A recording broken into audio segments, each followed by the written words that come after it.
Jusqu'à 1h sur Europe 1. Sophie Peters.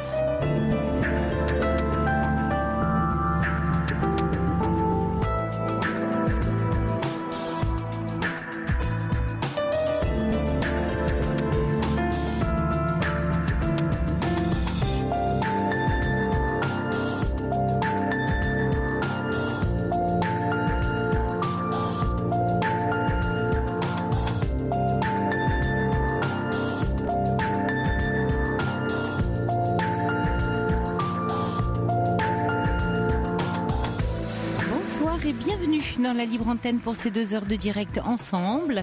Et comme c'est votre émission et que je suis là pour répondre à vos questionnements, je saisis le mail de Brigitte qui pose la question de comment demeurer heureux pour les autres lorsqu'il leur arrive de jolis événements alors que l'on est soi-même malmené par des soucis plus ou moins bien vécus.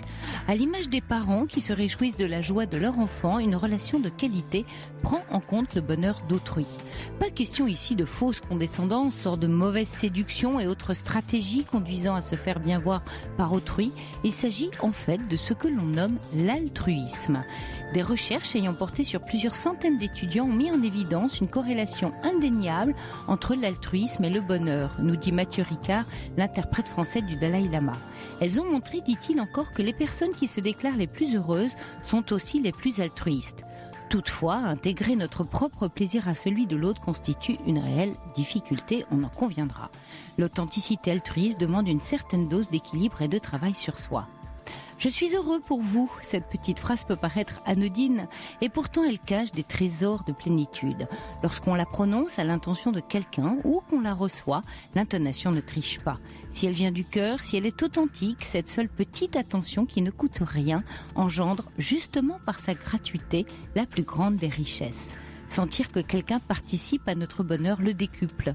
Exprimer sincèrement à un interlocuteur que son bien-être ne nous est pas indifférent est toujours une source de gratification. La parole participe ici du miracle. Mais il arrive que pour certaines personnes, ce soit extrêmement difficile de se réjouir du bonheur des autres, comme si c'était quelque chose qui leur était retiré. Or, c'est le signe que l'espoir existe, que si quelque chose fonctionne ou arrive à d'autres, pourquoi pas à soi-même ? L'envie et l'ego sont dangereux car quand ces 2 sentiments sont mal contrôlés, ils participent à nous enfermer dans une vie négative. Voir des personnes réussir peut cependant devenir un aiguillon pour atteindre ses propres buts. À moins de jeter votre téléphone et de vous couper des réseaux sociaux et d'une vie sociale, il vous est impossible de passer à côté des événements qui rythment la vie de votre entourage. Alors, transformez-les en source de motivation. Et sachez que lorsque cela fait naître en vous des sentiments négatifs, essayez de comprendre pourquoi. Cela fait-il écho à une frustration plus profonde, une envie cachée, des peurs ? C'est le signe que votre vie ne vous satisfait pas. Essayez alors de réfléchir à la manière de transformer ce sentiment en un moment constructif. Si je veux moi aussi vivre la même chose, que dois-je mettre en place pour y arriver ? Allez, on va en parler tout de suite avec Brigitte, justement, qui nous a envoyé ce mail. Et n'hésitez pas à nous appeler pour partager avec nous au 39 21. Corentin attend vos appels et c'est Julien qui réalise cette émission. Et puis, n'hésitez pas aussi, bien entendu, à réagir par SMS au 7 39 21 en commençant votre texto par le mot nuit ou par mail sur europe1.fr, rubrique Libre Antenne. Europe 1. Sophie Peters. Et bienvenue à vous, Brigitte. Vous êtes là ? Oui, bonsoir Sophie. Voilà. Je suis vraiment contente de vous entendre. Et une petite introduction en réponse, mais on va continuer d'échanger ensemble j'ai reçu votre mail hier soir et que j'ai choisi effectivement de vous répondre via cette introduction. Oui. Et je me suis dit que c'était un prélude à notre échange. J'ai trouvé très intéressante votre question sur est-ce que finalement, comment se réjouir du bonheur des autres alors que soi-même, on est un peu en vrac en fait. Oui. Je pense que c'est un véritable travail. Oui. Sur soi. Un véritable travail sur soi-même et un effort qu'on est capable de faire pour peu qu'on y songe, mais bon. Oui, j'aime bien qu'on y songe, hein. C'est y penser. C'est y penser, oui, puisque c'est pas forcément, je dirais que j'en parle aujourd'hui, mais que ça n'a pas toujours été le cas. et que probablement les années passant, peut-être que certaines choses nous viennent aussi à l'esprit et qu'on a réfléchi, qu'on a plus d'expérience et qu'on est plus aussi capable de se rendre compte de certaines choses. Alors voilà, mais oui. je n'imaginais pas du tout qu'en envoyant mon mail, vous alliez comment dire, le choisir. Rebondir. Alors je suis un peu, je suis même un petit peu, oui. Tant mieux. Je trouvais que la question méritait d'être partagée. Oui. Et finalement, ce que vous nommez, d'ailleurs, ce travail sur soi et de réflexion, comme vous dites, d'y penser, c'est aussi une question de maturité, parce que parfois, c'est vrai qu'on se dit, l'autre a de la chance, ou quelle chance il a, alors que moi, ma vie, c'est pas tout à fait ça. Et puis, tout d'un coup, avec la maturité, nous vient aussi une responsabilité, voire une liberté de se dire, et moi, pourquoi je pourrais pas prendre ma vie en main? Et puis, peut-être que si l'autre y arrive, moi aussi, je peux y arriver. Alors, moi, je suis curieuse aussi, Brigitte, et j'avais une question à vous poser. C'est comment vous est venue, justement, cette réflexion? Souvent, il n'y a pas de hasard et c'est pas anecdotique. C'est-à-dire, dans quel contexte vous vous situez, qui vous a fait penser ça, justement, aujourd'hui? Pourquoi aujourd'hui, dans votre vie? Alors, c'est un événement peut-être particulier, mais je suis allée à un mariage ce samedi d'une personne que j'avais rencontrée lors d'une mission intérimaire en industrie, alors que je travaille la plupart du temps seule, puisque je suis aide à domicile. Et finalement, étant donné les expériences précédentes que j'avais eues, j'avais pu faire cette mission intérimaire dans une industrie. Donc c'est la première fois de ma vie à 50 ans, donc c'était assez drôle. Et finalement, c'est une personne que j'ai fréquentée, je dirais, avec laquelle j'ai eu des relations pendant 5 mois seulement. Et finalement, quand elle arrivait au travail tous les matins, je me disais, mais cette fille avec son grand sourire, toujours très très aimable, toujours très, semblant être gaie, finalement heureuse, donc m'a invitée à son mariage. Et lorsque j'y suis allée hier, elle m'a dit, il y avait environ une trentaine de personnes, c'était vraiment un mariage en comité restreint, et elle m'a dit, je suis tellement contente que tu sois là. Je sais pas si c'est formidable d'entendre des choses comme ça. Et finalement, moi je suis très attentive à ce genre de réflexion, et je sais que moi-même je l'ai fait, et j'ai commencé à faire ce métier il y a une vingtaine d'années, dans un moment de ma vie qui n'était pas très drôle, puisque je me séparais, j'avais des enfants à élever, il fallait que je travaille, et finalement je crois que d'aider les autres m'a aidée. Et je pense effectivement, comme vous le disiez, qu'il n'y a pas de hasard, et que je l'ai fait en partie parce que j'aidais les autres effectivement, et que j'ai fait d'autres choses depuis, j'ai même fait d'autres formations, mais je reviens toujours à ce métier.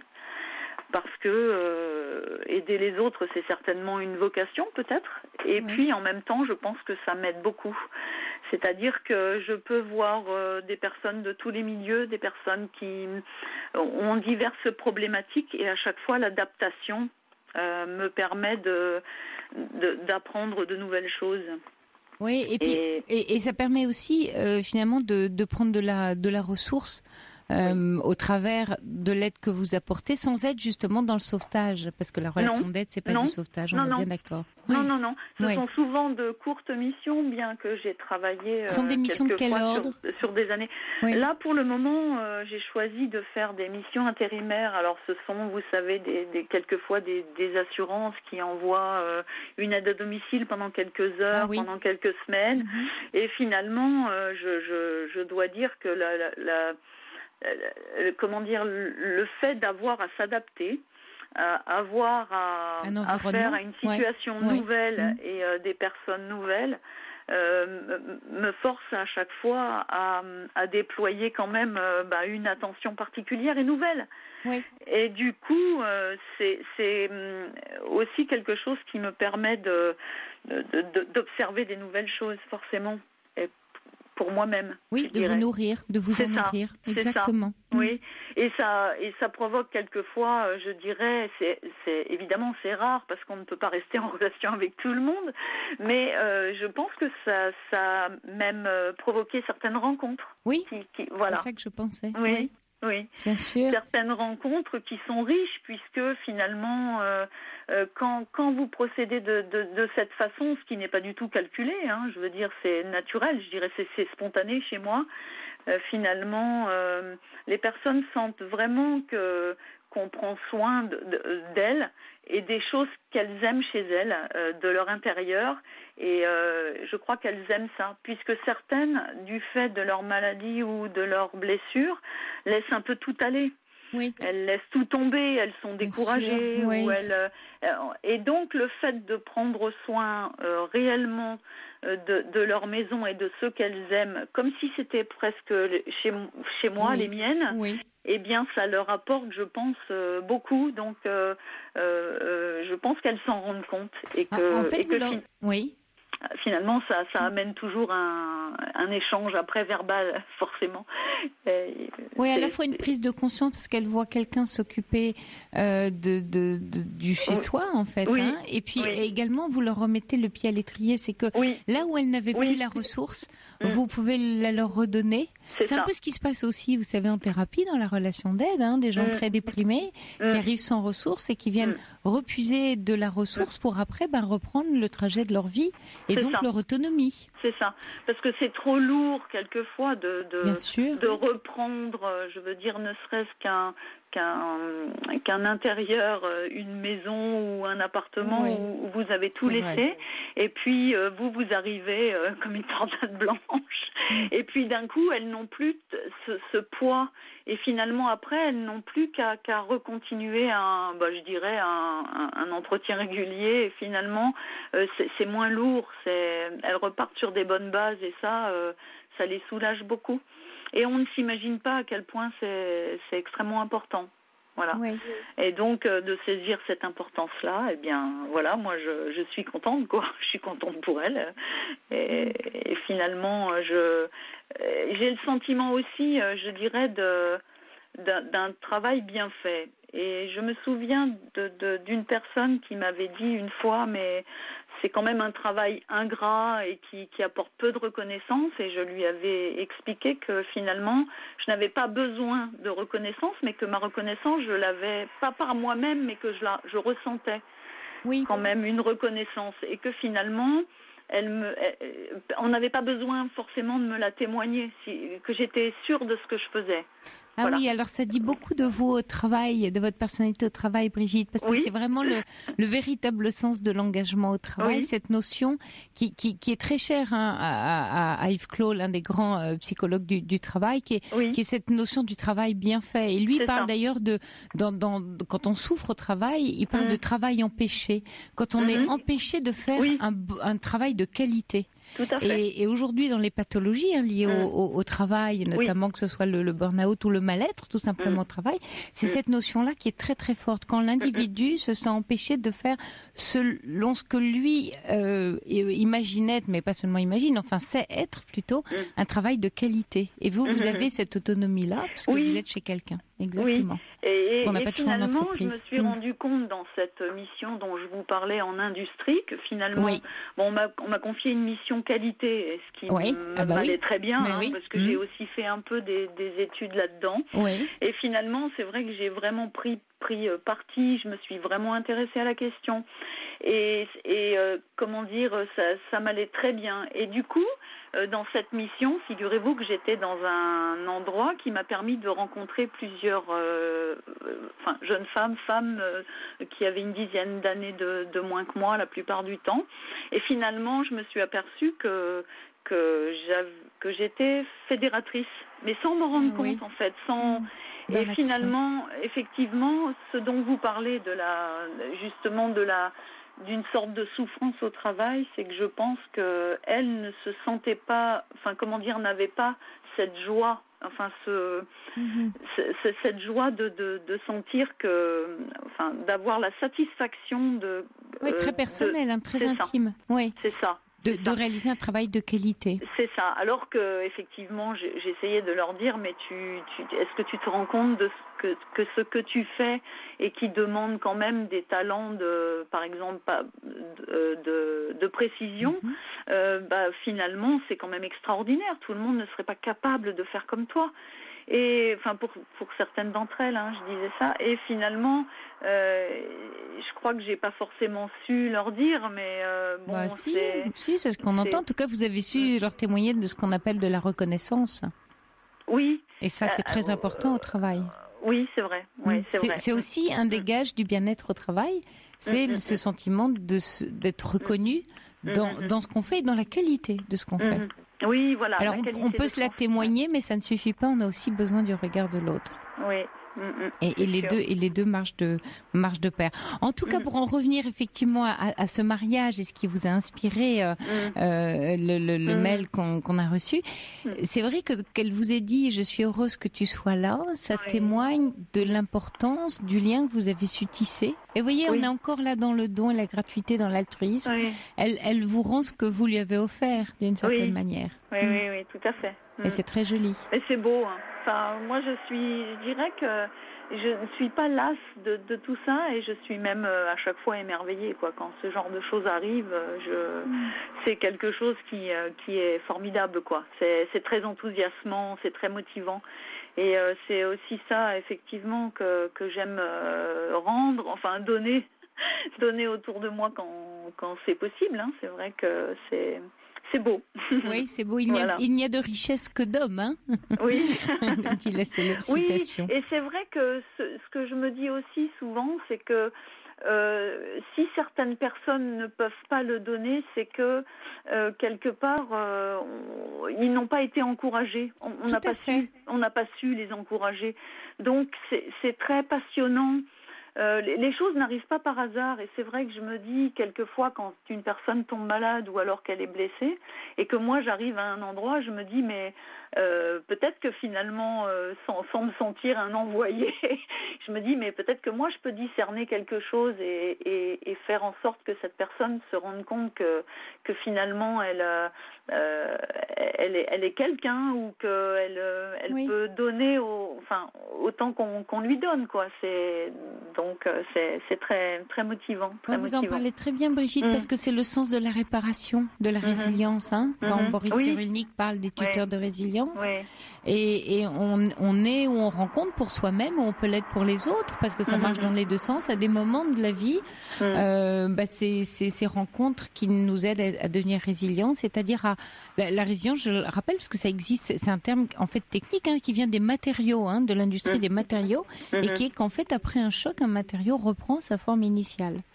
Et en fait, après un choc, c'est comment la personne va reprendre finalement sa forme initiale, la forme qui lui va bien, alors qu'elle a subi finalement un gros choc. Et on a tous cette capacité de résilience, pour autant qu'on rencontre sur son chemin des gens comme vous, par exemple, Brigitte. Oui, c'est vrai qu'on peut traverser des choses compliqué et moi je trouve personnellement que j'ai une chance énorme. Ma vie c'est pas Zola non plus, mais bon, c'est vrai que j'ai traversé des choses un peu difficiles. Sinon vous pourriez pas trouver les mots pour les autres. Et finalement je me dis mais c'est inouï, quoi, que finalement ça ne me... on dit souvent ce qui ne nous abat pas nous rend plus forts, mais c'est pas vrai pour tout le monde n'a pas cette chance, et c'est vrai que je me dis souvent, moi je l'ai, et quelque part il faut que je la partage, quoi. C'est impératif, c'est vital presque de le faire, voilà. Oui, et c'est parce que vous avez trouvé peut-être ce chemin-là, où comme vous dites, j'ai ça en moi, et donc je le partage avec le plus grand nombre, parce que je sais avoir cette capacité. Oui, partager. Et ça surtout aussi, c'est une responsabilité d'être humain. C'est être dans la responsabilité de ses capacités. C'est vrai qu'on n'a pas tous les mêmes. Et ça aussi, c'est juste. C'est dans l'ordre naturel des choses. Mais pour ceux qui l'ont et qui ont conscience de l'avoir, en faire quelque chose. C'est ça. Et ça surtout aussi... par exemple, ça paraît un peu tout banal et tout bête, mais quand vous rencontrez certaines personnes, vous vous rendez compte qu'elles ne vont pas vous poser la moindre question sur vous-même et quelquefois que vous les sentez enfermés dans leurs problématiques ou dans les soucis qu'elles ont, etc.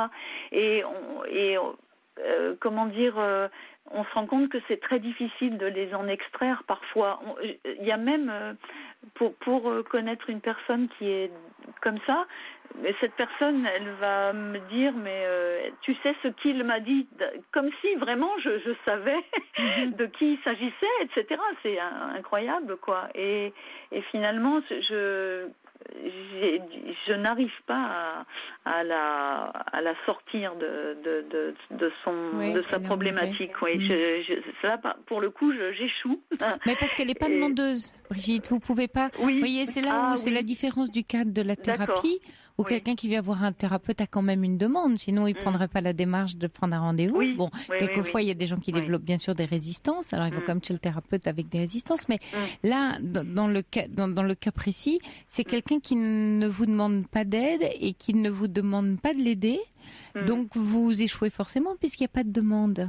Par contre, vous êtes là et ne serait-ce que votre présence peut permettre à un moment donné, même en tournant comme un disque rayé sur elle-même, et d'être emmurée à partir du moment où vous n'avez pas le besoin qu'elle se tourne vers vous. Votre apaisement intérieur, votre paix intérieure va lui permettre de trouver la paix en elle. C'est très possible. Parce que ça c'est mimétique. Hein. Et on sent que vous n'avez pas le besoin absolument qu'on s'intéresse à vous. Quelque chose de très tranquille en vous. C'est vrai. Par rapport à ces personnes-là. Et donc, et c'est là où on retrouve un peu cette idée d'introduction d'altruisme. C'est que vous n'avez pas absolument ce besoin que moi aussi je voudrais qu'on s'intéresse à moi et qu'on parle de moi. Et vous avez fait un travail sur vous, Brigitte, parce que pour avoir comme ça cette maturité, non, mais comment dire, d'après ce que je peux dire peut-être de la compréhension que j'ai de ma vie jusqu'à présent, puisque j'ai 55 ans, c'est que quelquefois, quand je me souviens de moi lorsque j'étais petite, même enfant, c'est que je vois la petite fille. Vous voyez, je ne suis pas à l'intérieur de moi, mais je vois. Ah, formidable. Fille. Donc vous n'avez pas abandonné votre enfant intérieur. Non. Mais c'est ça qui vous donne une grande force. Oui, du tout. Et finalement. Donc vous êtes là pour elle. Oui, tout à fait. Exactement. Et puis je dirais aussi que je n'ai jamais abandonné la recherche. C'est-à-dire que quand j'ai une problématique ou que quelque chose, je cherche. Je cherche et en même temps je trouve, parce que c'est c'est aussi une chance quand je trouve. J'ai toujours trouvé où avoir des pistes de D'accord. Et réponse. En regardant la petite fille en question, justement, c'est ça. Hein, quand vous dites j'ai toujours regardé, c'est que quand tout d'un coup je me sens bloquée, je la regarde et je regarde son histoire, son enfance, et là je comprends des choses. Oui, tout à fait, tout à fait. Et puis, tout du long, oui, comme je vous disais, j'ai aussi eu de l'aide de personnes que j'ai croisées, et ça, j'ai cherché aussi. Et que vous avez accepté, voilà. Et que vous avez accepté. Ça, parce que ça me donnait des pistes. Les personnes en question ne me donnaient pas de réponse. Non, bien parce sûr. que je n'en cherchais pas. Mais ce que je cherche, c'est des pistes de réflexion pour pouvoir me dire, mais là, ça va, ou là, ça ne va pas. Tu n'as pas encore tout compris. Et puis je sais très bien qu'en plus, souvent je me dis, mais quand tu auras 80 ans, tu ne reconnaîtras peut-être même pas la personne que tu es aujourd'hui, parce que tu auras encore avancé, tu auras encore fait du chemin. Et du coup, c'est assez drôle d'y penser, je dirais. Il y a quelque chose qui vous anime, qui est très fort, Brigitte, c'est la tolérance que vous avez envers vous-même, que souvent on n'a pas, et qui nous bloque dans bien des... toujours eu, mais en tout cas, vous la développez de façon formidable. À un moment donné, je pense que comment dire, ça m'a beaucoup fait défaut, mais j'ai beaucoup appris des émissions de la Libre Antenne. D'ailleurs, dans Libre Antenne, il y a libre, et ça aussi, vrai. Libre, la liberté, pour moi, c'est extrêmement important. La mienne et celle des autres. Et comment dire, quand j'ai souvent entendu des personnes parler de confiance en elles, et vous disiez, il s'agit pas de confiance en soi, mais d'estime de soi. Et finalement, ça m'a aidé beaucoup. ce vocabulaire m'a aidé beaucoup. Parce qu'effectivement, j'ai compris à un moment donné que la confiance en soi, je comprenais pas du tout ce que ça voulait dire. Ça, c'est les capacités. L'estime de soi, c'est la valeur. Voilà. Par contre, l'estime, j'ai fini par comprendre effectivement la différence entre les deux, et surtout de me dire, mais étant donné ce que tu peux constater quand tu rencontres d'autres personnes, ce que tu peux leur apporter et ce qu'elles t'apportent, effectivement, tu peux être heureuse, quoi. Tu peux être heureuse. Ouais, magnifique. Merci Brigitte. Alors moi, vraiment, je vous remercie de ce témoignage vibrant. Vous avez fait beaucoup de bien aux auditeurs ce soir, comme dit Pierre. Ce soir, c'est vous la psy, Brigitte. Quel plaisir de vous écouter. Il y a Frisia qui dit cette dame, elle est vraiment bien et intéressante. Marie qui vous remercie pour cette belle discussion. Trop bien, dit un autre auditeur. Très belle âme, dit Hugo qui laisse même son numéro pour vous. Il y a Monica qui dit voilà une définition de l'altruisme qui me plaît bien, être dans la responsabilité de ses capacités. C'est ni la sympathie ni l'empathie. Et puis encore un autre auditrice qui écrit Brigitte est une personne magnifique, pleine d'empathie et de gentillesse pour les autres. Ça force le respect et l'humilité. Merci à elle pour sa joie de vivre. À tout le monde. Je vous embrasse tous, c'est gentil. On vous embrasse aussi. Merci Brigitte de nous avoir rappelé. Et encore un joli chemin. Alors il en reste encore plein à faire, c'est ça qui est merveilleux. Oui, c'est ça qui est merveilleux. Et merci de nous avoir adressé ce mail. Merci à vous. Merci à Corentin. Merci beaucoup. Merci. Au revoir. Au revoir Brigitte. Europe 1. Sophie Peter. Pour parler à Sophie Peters, appelez le 39 21, 50 centimes la minute, plus coût de l'appel. Bonsoir Catherine. Bonsoir Sophie, merci de m'accueillir ce dimanche soir, j'ai beaucoup de chance. Je salue aussi toutes les auditrices et tous les auditeurs qui, comme moi, redoutent tant ces dimanches. Oui, c'est dimanche soir, le blues du dimanche soir dans le noir. Exactement. Et en fait, j'avais appelé Caroline un dimanche il y a 3 ans. Oui. Suite à une rupture, j'avais fait un déménagement et voilà, j'avais eu la chance de la voir, mais tout de suite j'ai téléphoné et on me l'a passé immédiatement.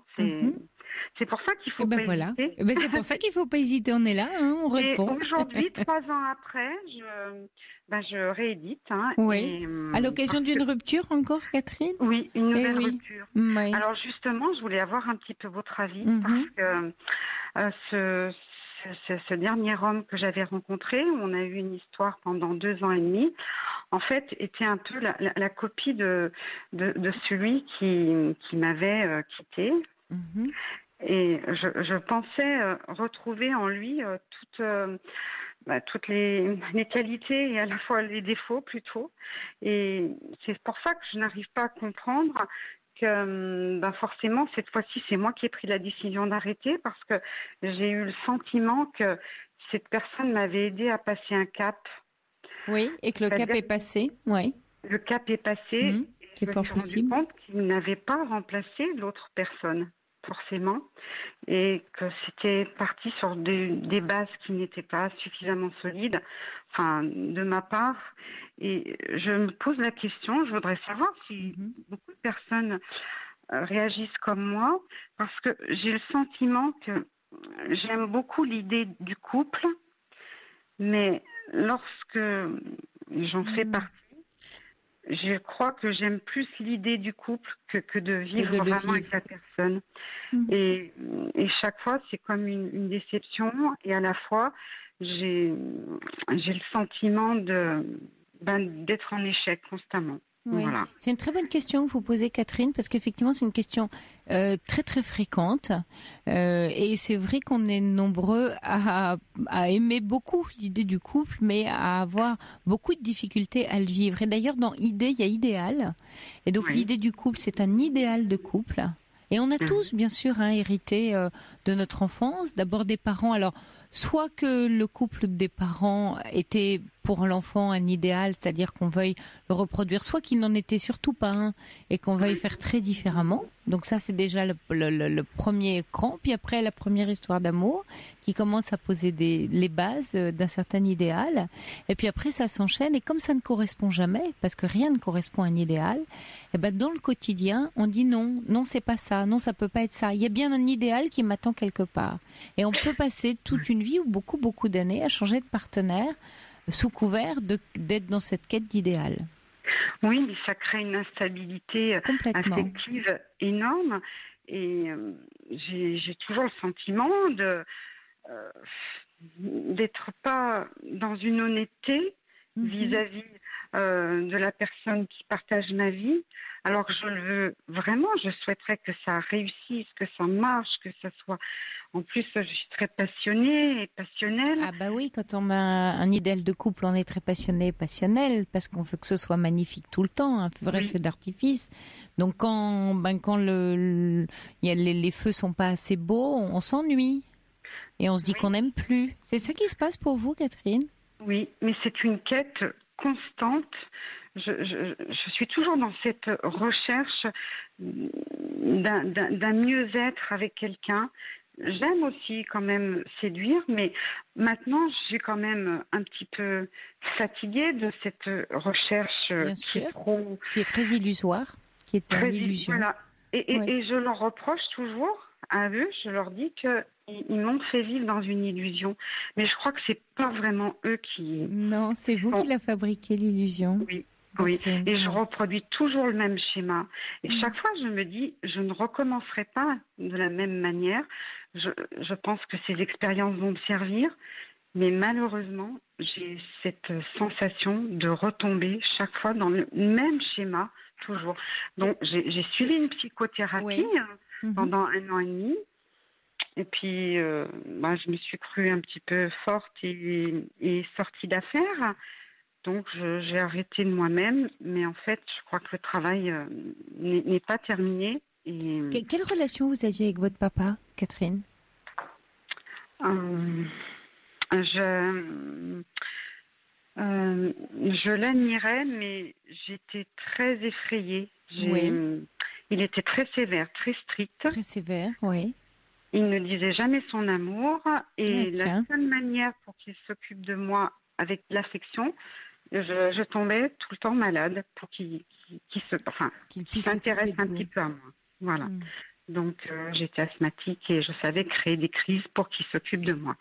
Et ça marchait. Et ça marchait à ce moment-là. Oui, uniquement quand il me sentait malade ou je le réclamais parce que j'étais souffrante, mais parce que je créais cette souffrance pour qu'il s'intéresse à moi.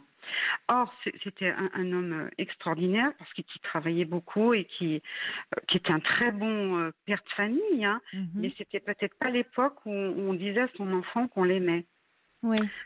Et en revanche, j'avais une maman tout à fait différente qui m'a énormément aimée et beaucoup, et on est resté très, très, très fusionnels. Beaucoup. Donc, et il vous a manqué donc l'amour de l'homme père, c'est-à-dire du père qui fait la fille et qui fait après la femme, et qui peut l'autoriser à être aimé d'un homme parce que lui-même l'a aimé et elle s'est sentie aimée. Et vous ne vous êtes pas senti aimée. Et donc dans votre quête d'homme et dans votre quête d'idéal de couple, il y a faire couple avec papa qui a manqué. Et donc c'est jamais à la hauteur, c'est jamais assez bien pour vous. Oui, parce que c'était un homme brillant, intelligent, et c'est vrai que je recherche quelque part, ces hommes-là qui vous en imposent. Oui. Intellectuellement, pas physiquement, parce que ça m'importe peu. Mais c'est une force, parce qu'il avait énormément de force. C'était un chêne. Je lui ai écrit que c'était un chêne à la fin de sa vie, parce que malheureusement il n'est plus là. Mais je lui avais fait des belles lettres dans ce sens-là. Voilà, parce que je l'admirais et j'ai besoin d'admirer aussi un homme. Et donc vous avez besoin qu'il vous en impose, voire éventuellement qu'il vous fasse souffrir, en tout cas qu'il devienne votre maître. Oui, quelque part. Mais en fait, je me rends compte que lorsque je crée ces ruptures, je suis malheureuse. Mais en fait, j'ai l'impression de vivre mieux quand je suis malheureuse que lorsque j'ai tout le bonheur autour de moi. Je le détruis. Je le détruis tout le temps. Parce que vous ne le méritez pas. Parce que vous pensez ne pas le mériter, en fait. Et pourquoi je penserais que je ne le mérite pas? Vous avez dû tomber malade à chaque fois pour mériter l'amour de votre père. Donc, en fait, vous êtes passé à chaque fois par la maladie ou les soucis ou la tristesse ou quelque chose pour attirer le regard de papa. Et donc, vous avez besoin de vous affaiblir pour qu'on puisse s'occuper de vous. Donc, quand les choses se passent bien, c'est pas que les choses se passent bien, parce que là, vous ne recevez pas d'amour. Oui, c'est vrai. Oui, c'est juste. Oui. Et donc, c'est laisser ce papa où il est et où il a été, et laisser à un homme la possibilité de vous aimer avec ses défauts à lui.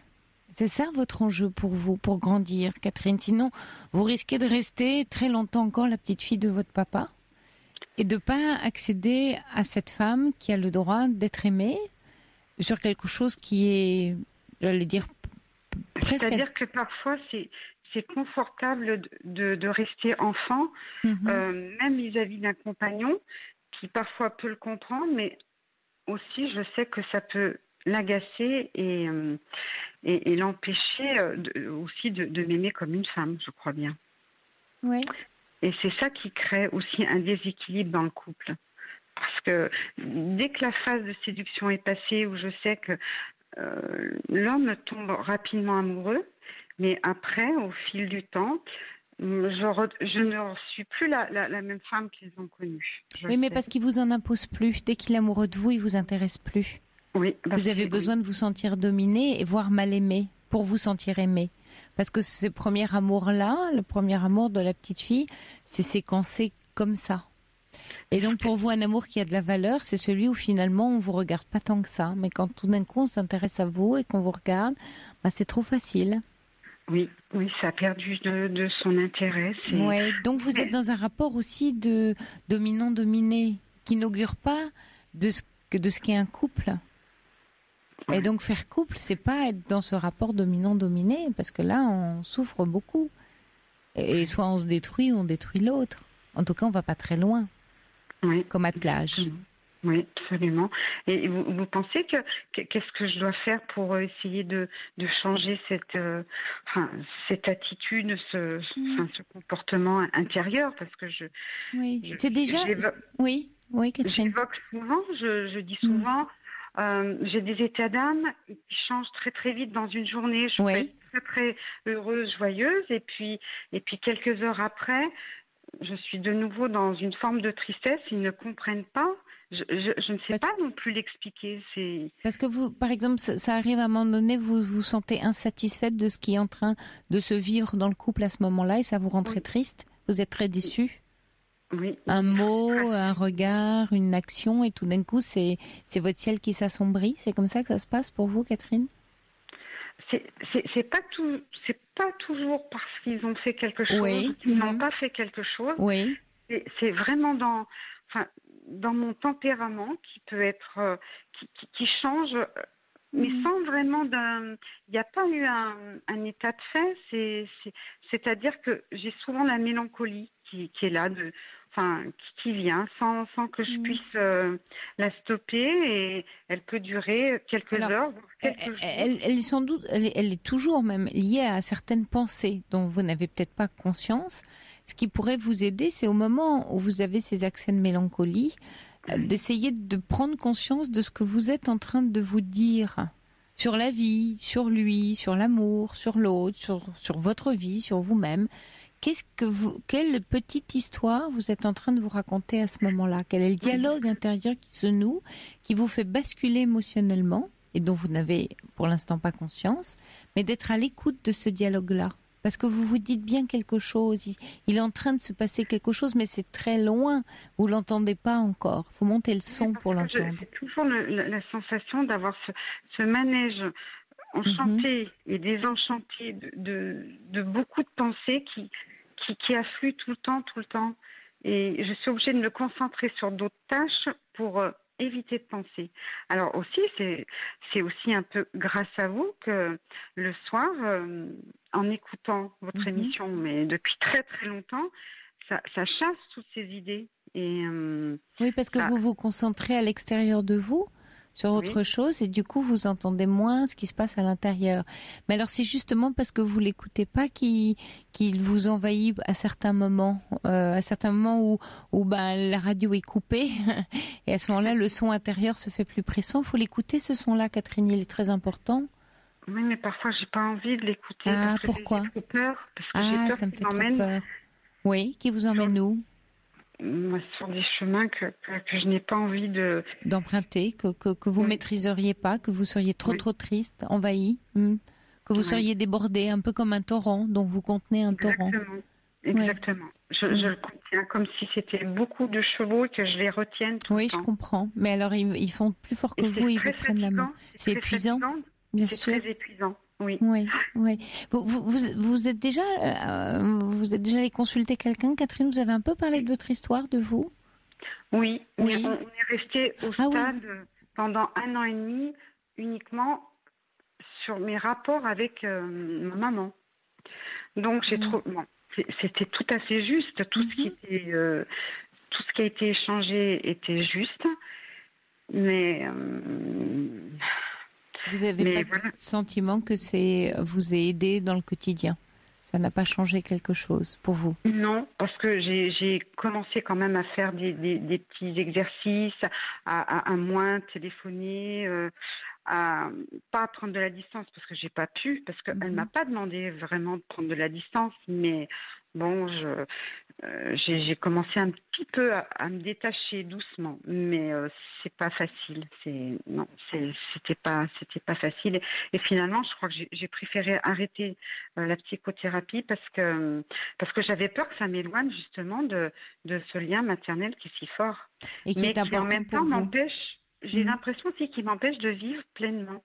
En même temps, c'est ça qui est très curieux, parce que j'ai toujours ce besoin d'elle, d'entendre, de verbaliser, de lui raconter tout en détail, de toute ma vie avec mes multiples compagnons. Et puis finalement, elle est toujours d'accord avec moi.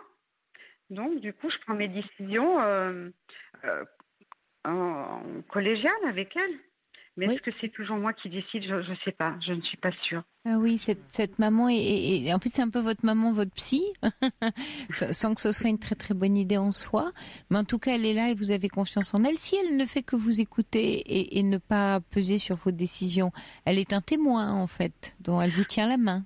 Oui, elle me guide un petit peu de temps en temps. Je pense que ses conseils sont toujours judicieux et je les suis, mais un jour, j'aimerais quand même prendre des décisions seule. Oui, parce que Catherine, en fait, ce qui est très douloureux pour vous, c'est que vous ne pouvez pas compter sur vous toute seule.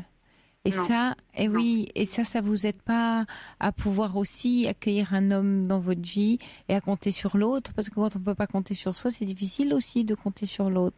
Et donc cette maman, elle vous retient dans un statut de petite fille et d'enfant qui n'aurait pas d'autonomie propre. Ça ne vous empêche pas de vous appeler tous les jours ou de la voir beaucoup, mais c'est ce qui s'échange qui compte. Une fois tous les 15 jours, je vais la voir. Maintenant, j'ai pris quand même un rythme où, voilà. Alors, s'appeler tous les jours, oui, ou parfois un jour sur 2, j'essaye parce que je me dis, un jour, elle ne sera plus là, bien évidemment, et qu'est-ce qui va se passer pour moi? Et dans les autres domaines de la vie, Catherine, c'est-à-dire professionnelle, par exemple, vous pouvez compter sur vous, là? Absolument. Alors, curieusement, oui. Je travaille, j'ai des responsabilités, je suis très appréciée, je suis quelqu'un de très sérieux, rigoureux. D'accord, parce que là vous êtes dans votre fonction et c'est cadré. Alors qu'en fait dans la relation affective, vous ne voyez pas le cadre, parce que sans doute dans votre enfance le cadre n'a pas été très clair, avec cette maman très très présente et ce père très très absent. Et ce manque d'équilibre et de cadre dans les relations vous empêche de vous créer un cadre bien fixe pour vous. En tout cas, de savoir où sont les frontières, où vous vous situez. Oui, je n'arrive pas à me situer réellement. Oui, avec l'autre, en fait, avec l'autre dans l'affect, avec l'autre dans l'affection. Oui. Donc c'est pour ça que le couple, du coup, peut vous poser un peu de problème pour vous, parce que à quoi ça ressemble finalement? Il n'y avait pas vraiment de couple de parents face à vous alors? Il y avait maman et papa très différenciés pour vous. Oui, absolument. Oui, d'accord. Oui. C'est ça. Oui. Oui, c'était le cocon, oui, avec maman, et puis la rigueur. Donc vous avez en fait tout à inventer, Catherine. C'est presque ça la bonne nouvelle pour vous.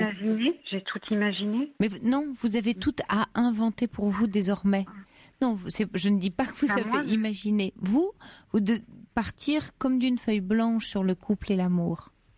C'est ça que vous pourriez faire, c'est-à-dire essayer de ne pas plaquer ce que vous croyez connaître et que vous ne connaissez pas finalement, parce que il n'y a pas eu de connaissance, il n'y a pas d'expérience réelle, si ce n'est des expériences malheureuses, est-ce que je comprends ?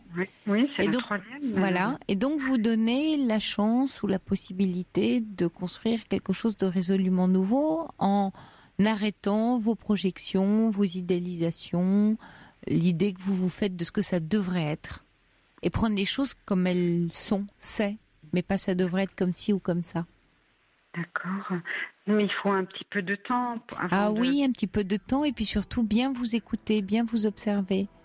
Comme vous dites dans votre ciel très nuageux, là, écoutez un peu les nuages. Écoutez ce que racontent tous ces nuages à chaque fois. Donc les entendre, les reconnaître, savoir quelles sont les formes, pouvoir les nommer. Et retracer comme ça le fil. Comme le petit pousset avec des cailloux. D'accord, Catherine. J'aime beaucoup cette fin avec les petits cailloux. Bon courage à vous, Catherine. Je vous embrasse. Bonne nuit à vous. Au revoir, Sophie. Au revoir. Au revoir, Catherine. Jusqu'à 1h sur Europe 1. Sophie Peters.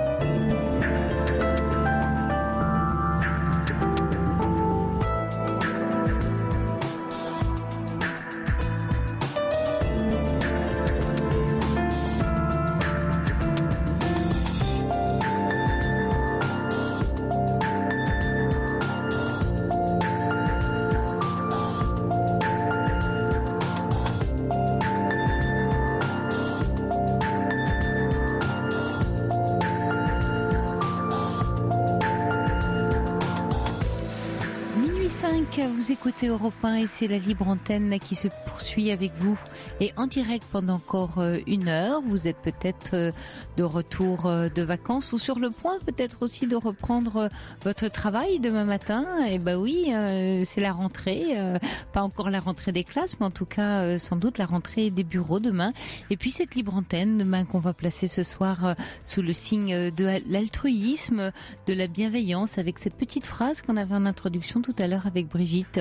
Je suis heureux pour vous. En l'occurrence, je suis heureuse pour vous. Une petite phrase qui peut paraître anodine et qui pourtant cache des trésors de plénitude. Et d'ailleurs, lorsqu'on la prononce à l'attention de quelqu'un ou qu'on la reçoit, l'intonation ne triche pas. Et puis, si elle vient du cœur, si elle est authentique, cette petite attention qui ne coûte rien engendre justement par sa gratuité la plus grande des richesses. Moi, je suis heureuse de vous écouter ce soir et Corentin, lui, est heureux de recevoir vos appels au 39 21.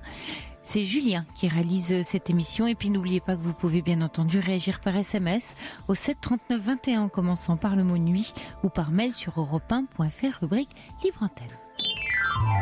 Europe 1. Sophie Peters. Bonsoir Guillaume. Bonsoir. Bienvenue. Merci et merci de bien vouloir m'écouter ce soir. Et vous d'avoir le courage de nous appeler, parce qu'à chaque fois il en faut de décrocher son téléphone pour appeler la radio. Oui, j'en prends la pleine mesure ce soir avec un petit peu de trac. Oui, il n'y a pas de problème. On est ensemble. Alors je crois que Guillaume, vous vouliez parler de relations conflictuelles avec votre beau-père, c'est-à-dire le mari de votre maman. Tout à fait. Oui.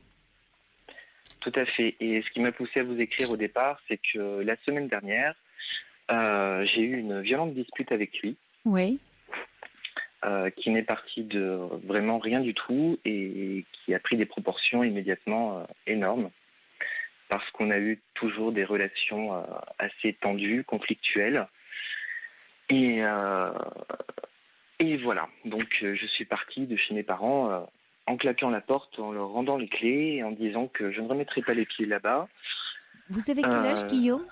J'ai 32 ans. Ah, et vous habitiez encore chez vos parents ? Pas du tout. J'habite à 600 km de chez eux. Ah d'accord, c'est juste lors d'un dîner ou d'un déjeuner de famille que s'est passée cette scène. Voilà, lors d'une visite en fait. D'accord. Pendant les vacances. Pendant les vacances. Et là, en fait, voilà. tout attraque, tout d'un coup, tout est sorti, quoi. En vrac, mais tout est sorti. C'est à peu près ça? Oui, c'est exactement ça. C'est parti de quelque chose d'anodin. En fait, la mère de mon beau-père était là.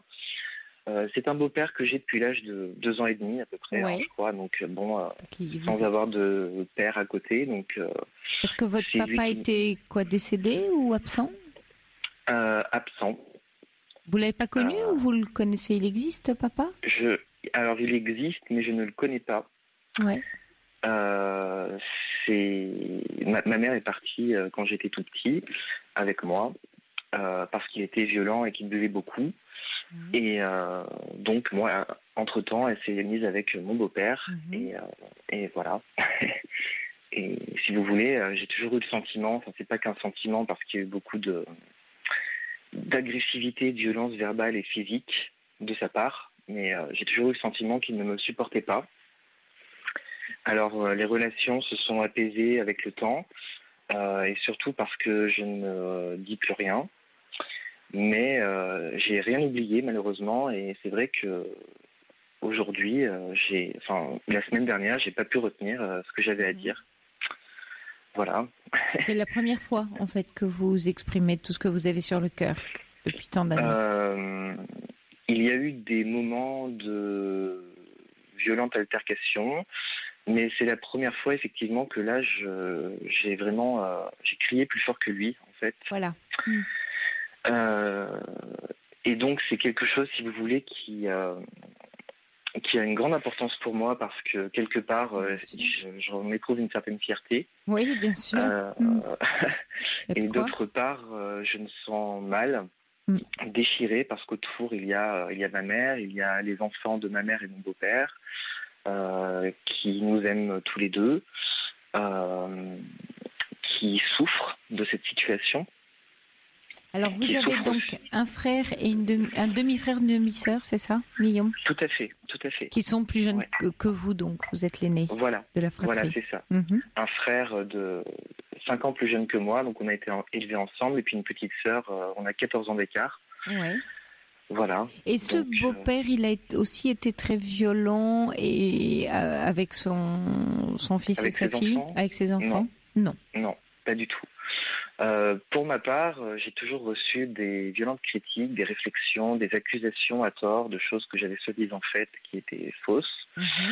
Il y avait sa mère qui en remettait une couche souvent. On était obligé de passer les week-ends chez elle. Oui. Et elle inventait vraiment des choses pour qu'il me dispute. Donc elle ne me supportait pas non plus. Et c'est dans cette ambiance-là, en fait, très dans la crainte, dans le sentiment d'injustice que j'ai grandi et c'est quelque chose qui ne m'a jamais quitté. Et aujourd'hui, après cette dispute, si vous voulez, j'ai claqué la porte en me disant maintenant c'est terminé, je n'aurai plus jamais affaire à lui, je le verrai mais je ne lui parlerai plus. Et parce qu'en fait j'ai mis une condition, j'ai dit que je reviendrai uniquement s'il admettait les choses qu'il a dites et faites. Oui. Et qu'on ait une explication, sinon je ne remettrai pas les pieds à la maison. Et contrairement à ce que je pensais, il m'a fait savoir par le biais de ma mère qu'il souhaitait me parler. Donc là, je me suis senti un peu seul, je dois avouer, parce que je n'y attendais pas. Alors c'est d'une part une bonne surprise et d'autre part, c'est un moment que je redoute. Oui, bien sûr, ça vous fait peur, ouais. Voilà, en plus, j'habite pas au même endroit et maintenant je suis rentré chez moi parce que ma rentrée approche et voilà. Oui, il y a 600 km à faire pour aller lui parler. Ou alors lui vient vers vous. Ouais. Oui, c'est ça. Puis en fait, c'est comme maintenant, là au moment où je vous parle, si vous voulez, si je commence à rentrer dans les détails, il y a tellement de choses qui se sont passées que je ne sais pas comment mettre 30 ans de tous ces problèmes sur la table et lui dire voilà, tu as fait ça, et il y a eu ça, il y a eu ça, et comment on s'en sort avec ça en fait. D'accord. Juste une question, on va en parler, Guillaume. Juste une question. Quand vous dites, ce qui me fait peur aussi, c'est dans la rupture ou dans la dispute, c'est pour mon demi-frère, ma demi-sœur.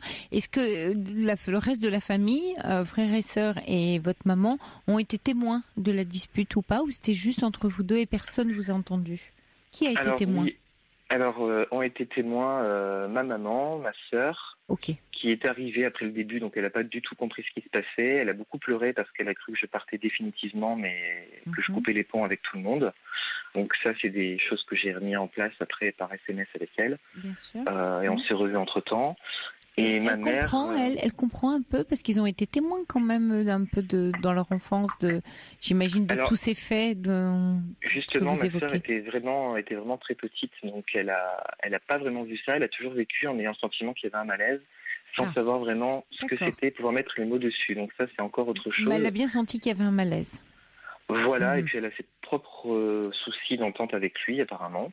D'accord. Que vous avez découvert à cette occasion, j'imagine. Oui, j'en ai découvert plus l'ampleur à cette occasion. Et entre-temps, c'est vrai qu'elle a pas mal de disputes avec lui. Et souvent, c'est moi qui fais le tampon dans l'ombre en lui disant, en essayant de réparer un peu les choses, en lui disant d'essayer de comprendre son père, etc. Parce que c'est important d'avoir un père, je crois. Oui, alors parce que là, pour elle, c'est son père et qu'il n'y a pas d'ambiguïté. Et que, j'aimerais pas qu'elle vive des choses un peu comme moi. Mon frère, c'est différent, on a grandi ensemble, il a vu pas mal de choses. Oui. Il a toujours pas mal bénéficié de la situation parce qu'elle était toujours à son avantage, dans le sens où, par comparaison, c'était... mon frère, en fait, mon beau-père est vraiment toujours passionné par le sport, mon frère est comme lui. Donc il y a une espèce d'admiration, une complicité etc. sur ce terrain-là, oui. Exactement, et bon, le fait que je sois toujours rabaissé, c'était, d'un autre côté, mon frère était toujours porté au nu, quoi. Voilà. Et votre maman, dans tout ça, c'est quoi son rôle? Ma maman a toujours gardé le silence. Je me suis aperçu que très récemment, à quel point elle pouvait être soumise dans tout ça, en fait. Pendant la dispute, elle nous a demandé d'arrêter de crier. Et là, je l'ai regardée et je lui ai dit, ah oui, c'est bien le moment de réagir et de dire quelque chose. Mais c'est un peu trop tard, j'ai 32 ans et j'en ai marre, quoi. Et en partant, je lui ai demandé, mais maman, j'ai pas halluciné les choses, j'ai pas rêvé, j'ai pas inventé. Toi aussi, tu l'as vu. Mais comment il m'a traité. Mes amis m'ont dit... des amis que je connais depuis longtemps qui m'ont vu vivre chez mes parents, etc., qui m'ont toujours dit mais on n'a jamais compris pourquoi ça n'avait pas explosé avant. Enfin bref, tout le monde le voit, personne ne dit rien et au final, moi je dis quelque chose et je passe pour pour quelqu'un qui invente pour celui qui dénonce. Non, mais vous troublez l'ordre. Guillaume.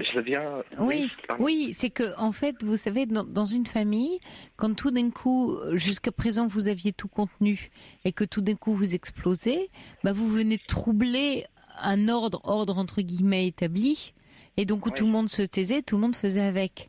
Donc voilà. Et quand je dis on, mais peut-être aussi votre mère, vous en veut un peu de ça.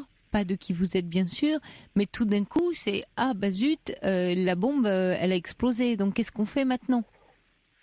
Qu'est-ce qu'on fait maintenant exactement? Parce que ça tenait tant bien que mal. Et c'est ça. Et puis que chacun contenait, j'imagine. Autant la sœur. L'ordre établi, finalement, c'était comme une pile de livres mal empilés, avec des tailles dans le mauvais sens. Voire des tabous, parce que votre mère, si je comprends bien, n'a jamais osé s'imposer en tant que la maman de Guillaume, c'est-à-dire la maman de son fils. Elle s'est pas imposée face à cet homme. Peut-être qu'elle s'est sentie, sans doute très heureuse d'avoir un homme qui poursuive le chemin avec elle et d'avoir aussi 2 enfants avec lui. Mais peut-être aussi, ça parle beaucoup de votre maman, cette histoire-là. De quelle façon elle a fait en sorte que son fils soit accepté ou non par son compagnon. Et elle a dû laisser certaines choses aller dans votre enfance. Alors, tout à fait. Et en fait, c'est pas vraiment à elle que j'en veux parce que je sais qu'elle a ses propres raisons pour plein de choses. Son histoire, très certainement. Dans sa vie. Oui, son histoire, bien sûr. Le courage qu'il lui a fallu, parce qu'elle m'a eu quand même à 18 ans, pour arriver à partir de chez mon père. Mais vraiment une toute jeune fille, 18 ans, bien sûr. C'est ça, exactement. Et bon, le problème, c'est que finalement, tout ça est toujours très présent. Voilà. Il y a ce beau-père qui s'est toujours imposé par la crainte. Vous parlez de tabou et c'est tout à fait...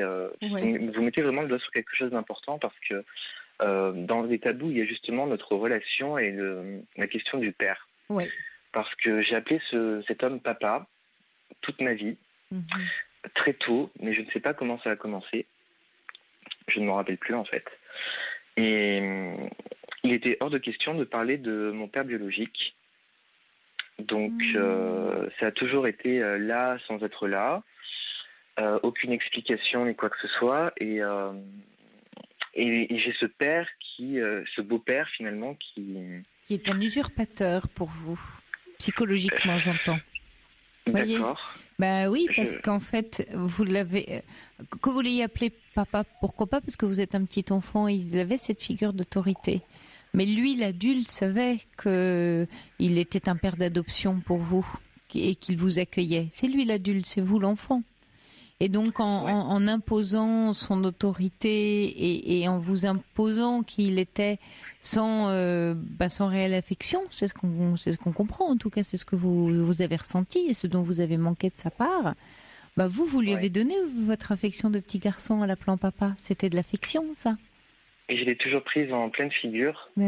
Par exemple, si on se téléphone, il va dire allô, c'est papa, mais il le dit de manière très inaudible. Ah tiens, c'est intéressant. Que le mot reste dans sa gorge, qu'il ne sort pas. Exactement. Et de mon côté, j'évite toujours d'avoir à lui dire papa. Oui, maintenant. Donc, je vais commencer mes phrases par est-ce que tu...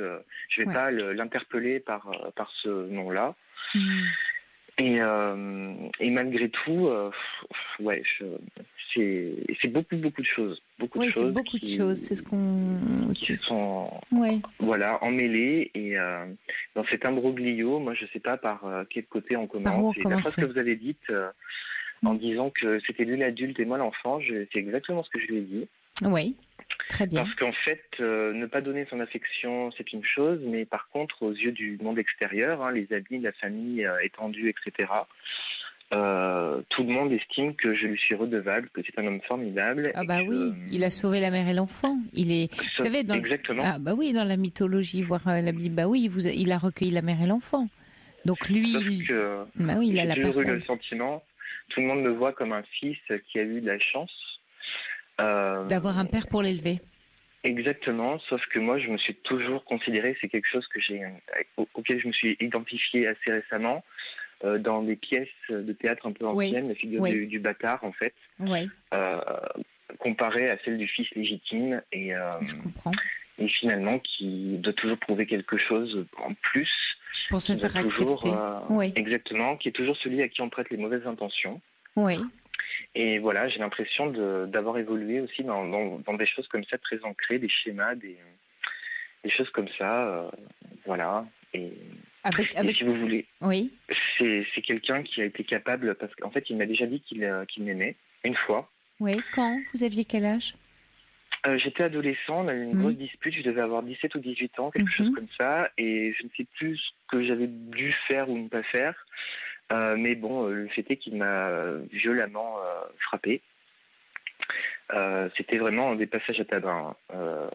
C'était taper une première fois pour que je sois par terre et ensuite continuer avec des coups de pied, des coups de poing, une vraie rage en fait. Il savait pas se contenir alors, il sait pas du tout. Pas du tout. Il sait pas se maîtriser. Ouais. Ce jour-là, il était parti. C'était pas la première fois que ça arrivait, mais c'est la première fois, par contre, qu'il est parti et qu'il est revenu en pleurant et en me prenant dans ses bras. J'étais toujours par terre et en me disant qu'il m'aimait. Et il a eu un sursaut tout d'un coup d'être allé trop loin. C'est des choses qui m'ont vraiment traumatisé. Bien sûr, il y a de quoi. Qui ont vraiment. Et votre maman le savait. Votre maman le savait, ça? Oui. Elle est une autre fois où il m'avait tapé de la même façon. Elle est intervenue en lui disant d'arrêter. Elle est revenue me voir plus tard en pleurant, en culpabilisant, voilà. Mais bon, le fait est que ça a quand même recommencé et que c'était pas tous les jours non plus, mais bon, j'avais vraiment pas le droit à l'erreur, quoi. À l'heure actuelle, même à 32 ans, je me rends compte que bon, des fois où je vais chez mes parents, je suis toujours sur la pointe des pieds, quoi. C'est-à-dire en essayant de ne pas déranger, de ne pas toujours peur de déranger en fait, de faire quelque chose qui n'ira pas. Je me souviens des fois où ils me criaient dessus pour l'avoir regardé d'une certaine façon, ce qui était faux, pour ne pas l'avoir regardé, pour avoir évité de le regarder, pour avoir fait quelque chose. Ils me prêtaient toujours des intentions que j'avais pas. Voilà, c'est Et bon, j'ai fait tant bien que mal avec ça. Je suis partie de la maison, j'ai travaillé, je m'en suis sortie sans ses encouragements, sans son intérêt. Je m'intéresse pas du tout aux mêmes choses que lui, donc voilà. Et au final, je vois que c'est toujours présent, quoi. Et bien comment lui expliquer ça? Et c'est vrai qu'une fois, j'ai commencé à lui parler, il avait des larmes aux yeux. Et du coup, j'ai cessé les choses parce que pour moi, c'est insupportable aussi de le blesser. Et pourtant, j'ai l'impression que ce que je veux aussi, c'est le blesser et le faire réagir. Alors, j'ai l'impression d'être dans des situations complètement paradoxales, en fait. Bien sûr, en conflit de loyauté avec lui. Et dans qu'est-ce que vous entendez par là, en fait? Eh ben, en fait, cet homme qui vous a élevé et que vous avez appelé papa, bien sûr que vous avez de l'affection pour lui et que vous avez quand même ce sentiment d'avoir eu un père pour un enfant qui aurait pas dû en avoir d'une certaine manière ou qui n'en avait plus.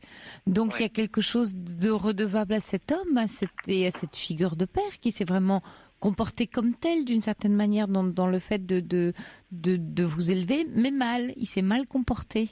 Alors vous êtes dans ce conflit de loyauté. Est-ce que j'ai le droit de dénoncer ce père qui s'est mal comporté puisqu'il a quand même joué le rôle du père, mais d'un mauvais père? Et là, comme ce n'est pas votre père biologique, c'est très difficile de vous retourner contre cet homme qui vous a donné quelque chose qu'il ne devait pas vous donner d'une certaine manière de par nature.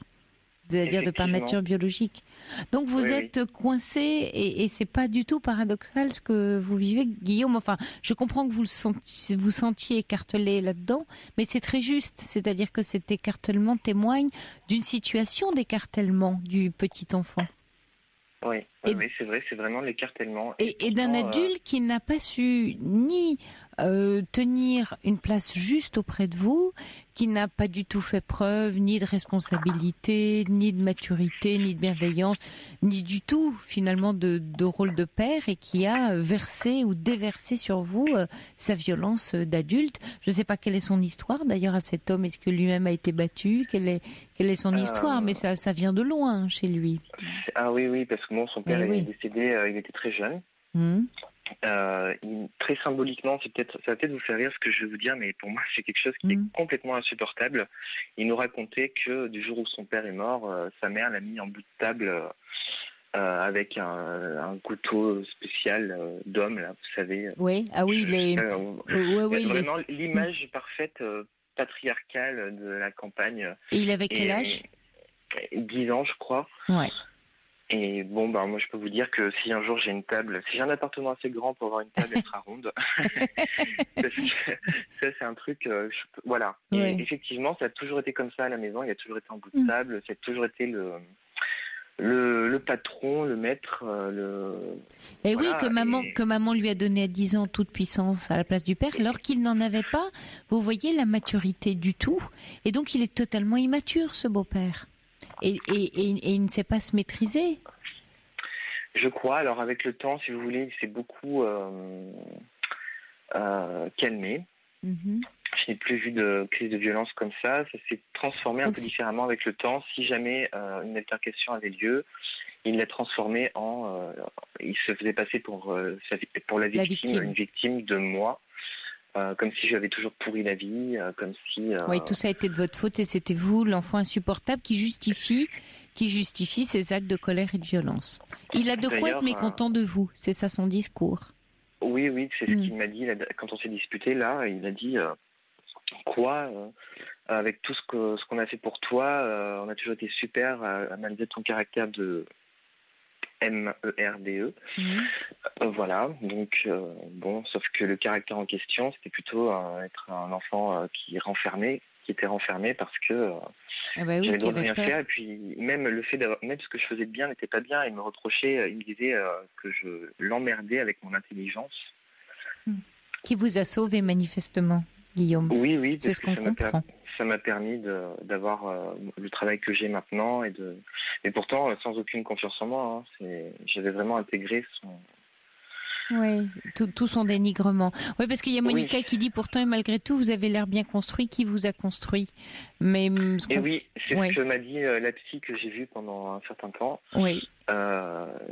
Elle m'a dit comment vous avez fait pour justement vous être aussi sain quelque part. Oui. Et c'est parce que justement j'ai eu beaucoup à cogiter entre guillemets sans arrêt tout le temps dès ma plus tendre enfance qui était loin d'être tendre. Ouais.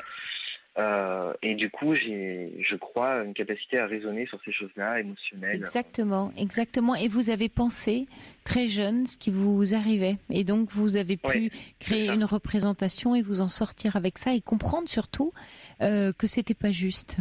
Donc vous avez su vous protéger en triant. Alors Guillaume, pour en revenir à aujourd'hui, c'est-à-dire parce que votre question était mais maintenant qu'est-ce que je fais puisque lui souhaite vous voir. Alors voilà, parce que justement la psychologue que j'ai vue, que j'ai mentionnée tout à l'heure, bien sûr, m'avait dit, vous savez, puis c'était la deuxième que je voyais. J'ai changé parce que j'ai changé de région pour des raisons professionnelles. Et les deux m'ont dit, mais vous savez, on n'est pas obligé d'aimer sa famille, vous n'êtes pas recevable, vous pouvez couper les ponts.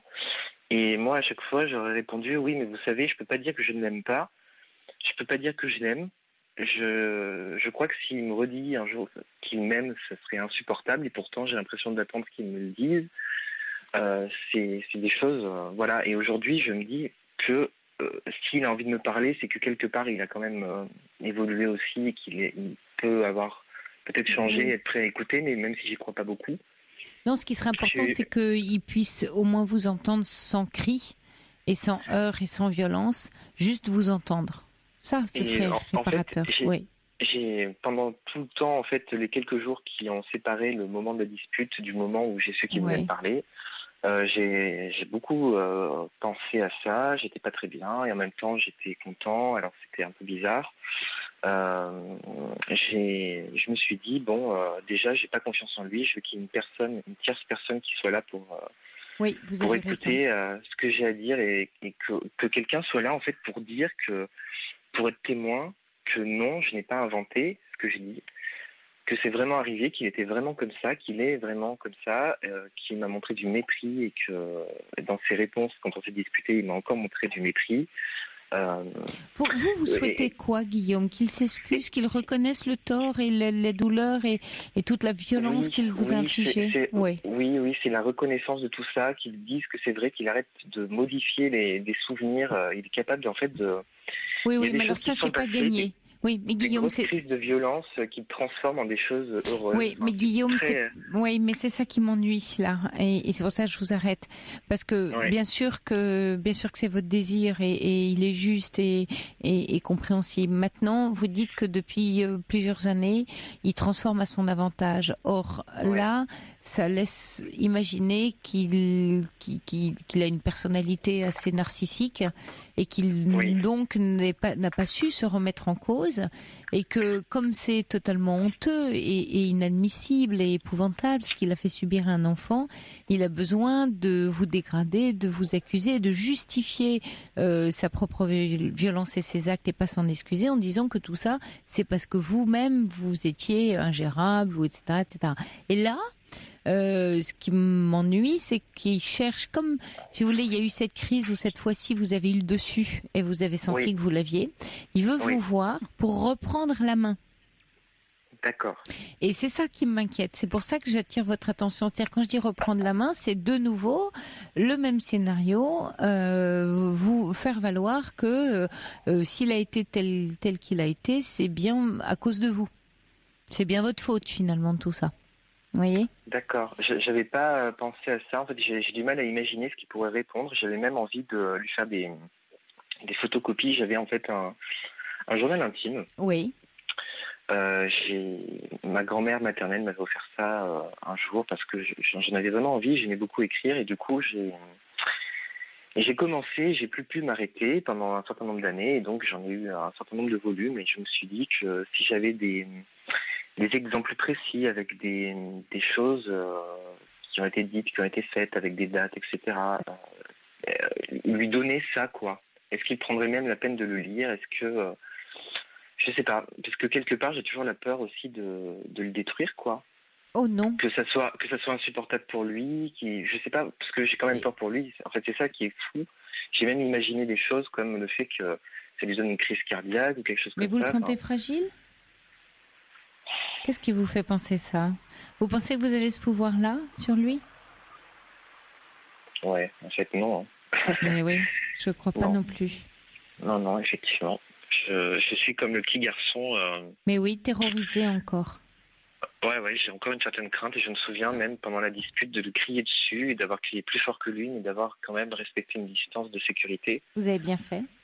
Pour être sûr qu'il vous frappe pas. Voilà, et effectivement, il s'est levé, il a marché un peu dans la maison pendant qu'il me répondait. Et bon, j'ai vu qu'il y avait quand même une certaine énergie, une certaine rage qui essayait d'être contenue, quoi.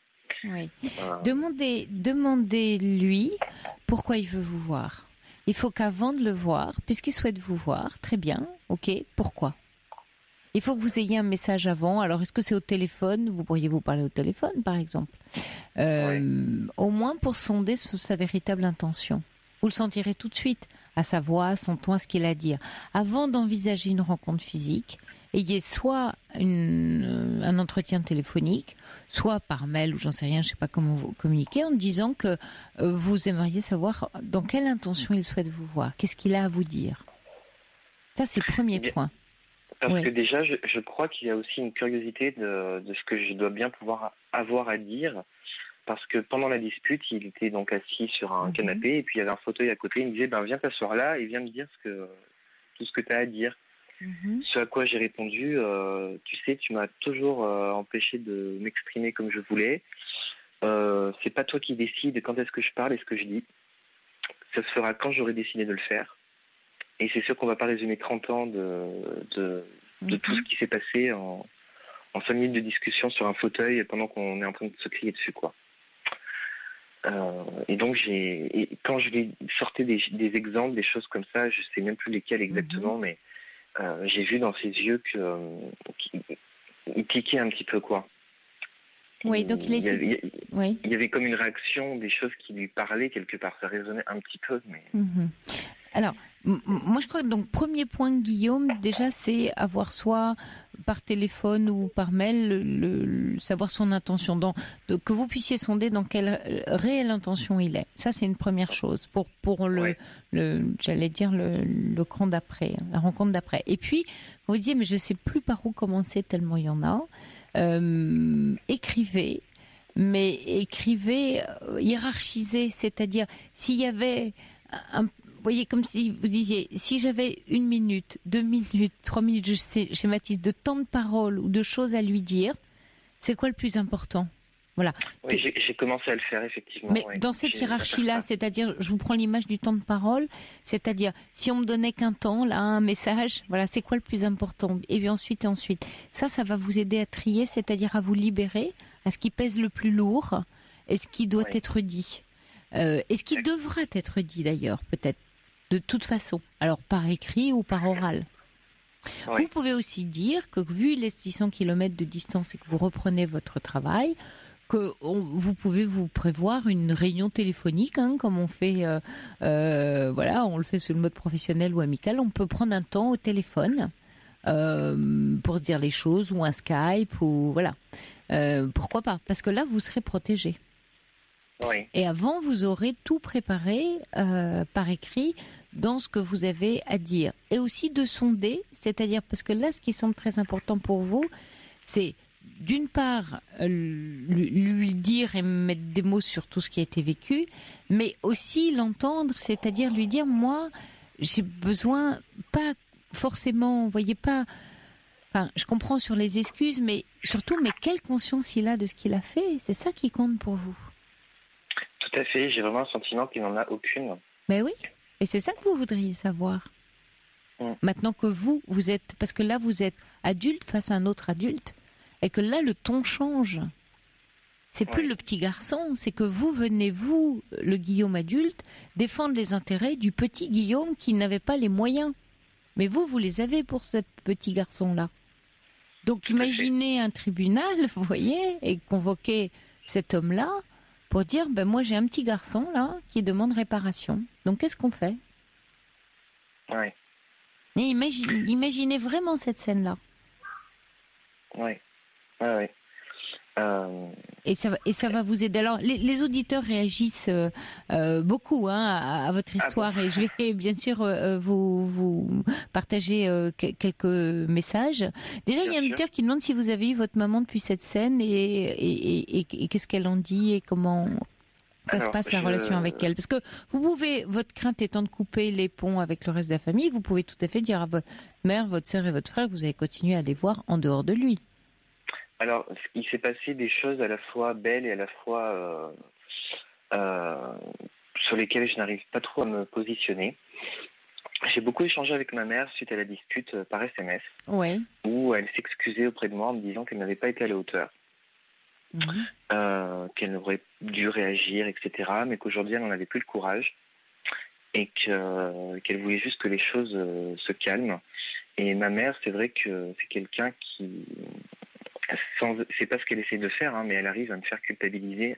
Oui, c'est ce que j'entends. Même si j'ai raison. C'est bien ce que je viens de comprendre, oui. Et du coup, j'ai pas répondu, j'ai pas confirmé ou infirmé le fait qu'elle était à la hauteur ou pas, selon moi. Simplement, je me suis excusé. C'est vraiment sorti de moi sans que je le contrôle. J'ai présenté des excuses, en fait, en lui disant désolé d'avoir compliqué ta vie. Voilà, je me dis que finalement, sans moi, elle aurait sûrement eu une meilleure vie avec lui, avec ses enfants. Non, c'est pas ok ça de s'excuser de vivre auprès de sa mère. Qu'est-ce que c'est que ça ? Mais pourtant, c'était l'instinct que j'ai eu. Et puis en même temps, j'ai cet instinct-là et celui aussi de lui dire, mais tu m'énerves, fais-moi la paix avec tes excuses. Mais je sais pas ce que je peux bien attendre d'elle, en fait, là, tout de suite. Donc ça, c'est... D'une part, voilà, la réaction de ma mère, c'était ça. Et puis donc, je l'ai vue physiquement à la fin de la semaine. En fait, on s'est rejoint avec mon frère et ma sœur qui ont fait beaucoup de démarches. Parce qu'en fait, on n'est pas une famille où on s'envoie beaucoup de messages, on s'appelle beaucoup, on n'est pas comme ça. Mais là, j'ai reçu beaucoup de messages de leur part pour qu'on essaie de se voir. Aller se promener un petit peu, etc. Donc, j'ai trouvé des lieux à aller visiter. Et donc, on y est allés tous les trois. Et mon frère m'a dit, contrairement à tout ce que j'attendais, que j'avais eu raison. Oui, je pense que vous allez les aider. Oui, super. Et c'est chouette. Il m'a dit qu'il essayait de... Pour l'instant, là, il évitait un peu de parler à son père parce qu'il avait peur justement de ne pas pouvoir se retenir, de dire certaines choses. Oui, alors qu'il ne fasse pas de votre combat son combat, votre petit frère. Voilà. Attention. C'est ce que j'ai dit à mon frère et à ma sœur. Oui, ça vous appartient. Oui. C'est... Non, voilà. Ça vous regarde, mais vous pouvez mais leur dire à quel point ça vous fait du bien d'entendre que vous êtes accueillis et acceptés dans votre colère. Voilà, ils n'ont pas à prendre parti l'un contre l'autre, mais que vous soyez accueillis là-dedans, ça c'est important. Alors Guillaume, avant qu'on se quitte, oui, je comprends bien sûr, parce que j'ai plein de messages et puis là l'émission avance et d'autres auditeurs attendent, mais c'était important qu'on passe quand même du temps ensemble. Didou Paris lui dit qu'il ne rencontrerait pas, vous voyez à votre place ce beau-père, que finalement Guillaume doit se réparer et faire sa vie, sans cette violence, et que vous n'avez pas d'obligation à lui pardonner ou à le comprendre. Après, en même temps, on sent que tout ça est complexe et que ça vous ferait du bien. Donc là, moi, je sens que vous êtes assez clair là-dessus, et aussi sur la complexité, ce qui vous habite, et ça me paraît très important. Yannini qui dit vous êtes une belle personne malgré ce que vous avez vécu, c'est pas sûr que vous obtiendrez réparation, alors faites-le vous-même en parlant à votre enfant intérieur et lui dire que vous êtes un adulte stable et plein de qualités.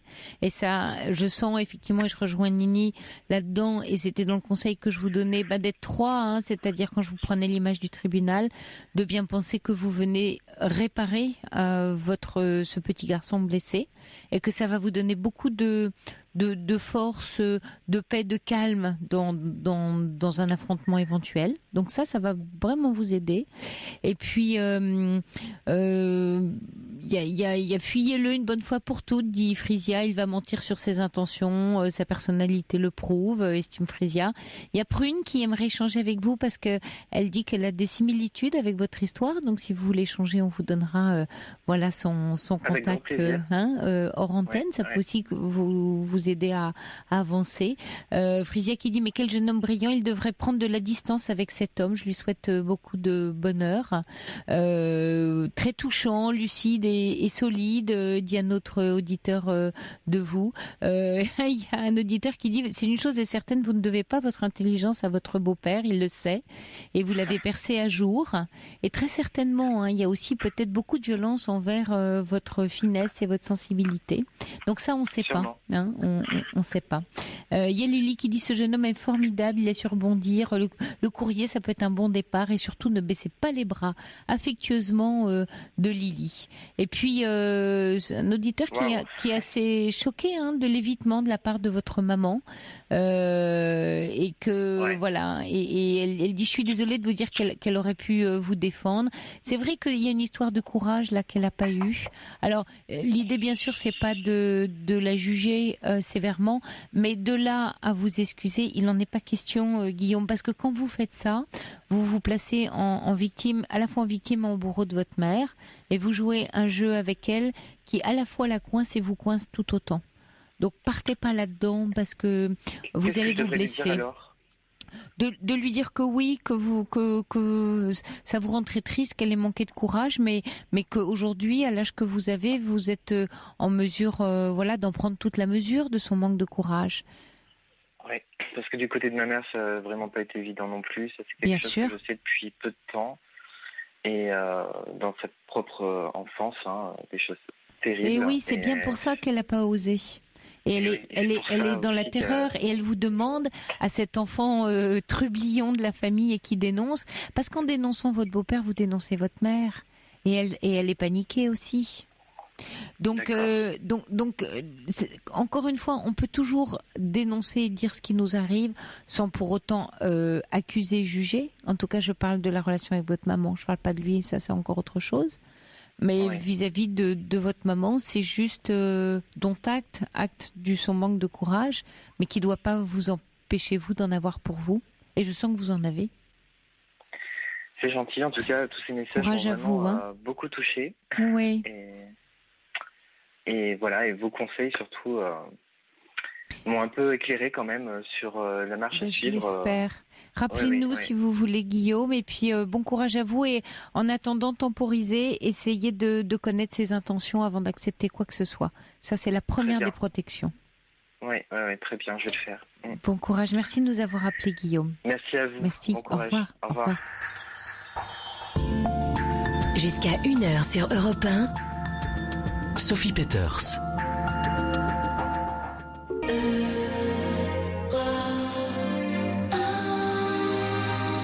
Bonsoir Noémie. Bonsoir. Alors Noémie, on s'est eu vendredi dans la libre antenne et vous deviez descendre ce week-end dans le sud pour voir votre amie suite à la rupture et négocier. Vous veniez avec votre petit drapeau blanc pour faire la paix. Alors comment s'est passée la rencontre au sommet et les négociations de paix? Est-ce qu'elles ont été fructueuses ou pas? Ça s'est pas du tout passé comme j'avais imaginé déjà, clairement, puisqu'il n'a pas voulu me parler. On s'est croisés, on est arrivés en même temps. En fait, il est rentré du travail le midi et moi, je suis arrivée devant chez lui. Ouais. Il a couru limite pour rentrer vite chez lui, pour s'enfermer, pour ne pas m'affronter. Et puis bon, ça quand même, je suis restée 3 heures devant chez lui. Enfin, je suis allée boire un verre, je suis revenue. Il était fatigué, il est rentré du travail, il a commencé tôt, donc il a dormi. Il m'a dit pars, je vais dormir. Ok, je me suis dit bon. Mais bon, moi je suis très calme, donc j'ai attendu. Il est sorti, il est reparti, il est revenu. Il m'a dit faut que tu partes, je veux que tu partes, je veux que tu sois parti quand je reviens. Enfin, bref, je me suis dit bon, ça sert à rien d'insister. Je lui ai laissé un mot, je lui ai dit écoute, je dors à l'hôtel à côté. il sait que en fait j'ai des copines moi à côté, donc il s'est dit elle va dormir chez une copine. Mais non, j'avais pas envie de tout mélanger. J'étais venue pour lui et j'avais pas du tout la tête à aller chez une copine.